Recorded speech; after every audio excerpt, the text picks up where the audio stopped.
We've all heard of micro and macroeconomics, but let me share with you my concept of micromanagement. Micromanagement sounds very interesting, but unfortunately it's a lot more common than we think it is. In most organizations we find leaders who micromanage their people. What does that mean? Very simply, stifle employees.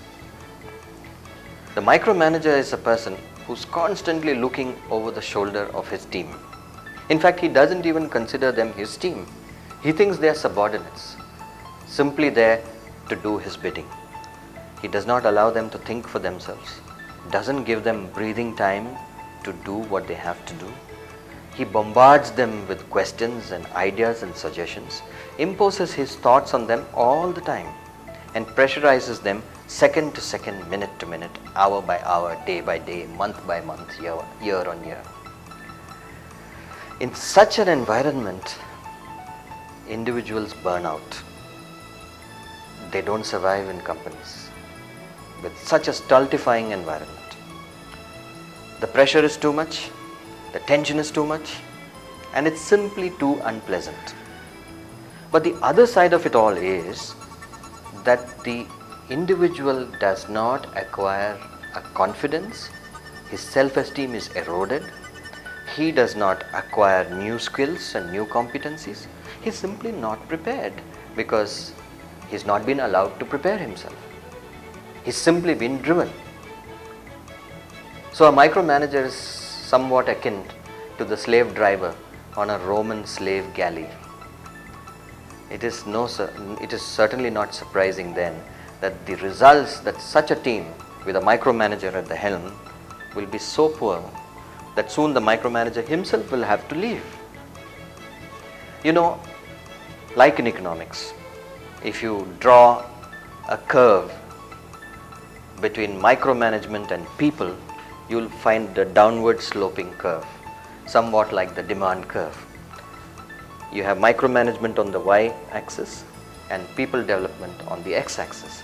And the relationship between micromanagement and people is always the reverse. In other words, the more you micromanage, the less your people will develop. Now, development of people is a key to continued corporate success, because it is the people who learn, grow and change, and thereby make sure that the benefits pass to the companies. But traditional management thinking, at least in our country, in hierarchical organizations, has been that organizational growth creates personal growth. I completely disagree. I think it is the reverse. When people grow, the organization grows, and then it feeds back into people growth. And that is a virtual cycle or virtuous cycle of growth. And that is the kind of growth that all of us as leaders must strive very hard to ensure. So, micromanagement and people development are polar opposites. If we want our people to grow, we have got to become macro managers. That is, managers who don't stand behind their employees and look over their shoulders.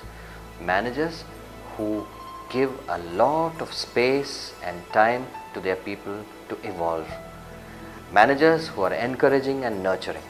Managers who give ideas when asked to give ideas. Managers who lay down the boundaries and let them free to do what they have to do. That's how people really grow. That's how people become response able. That's how people become able to respond. And that is the way in which organizations can grow on a quantum basis. That's how an organization becomes an exponential organization.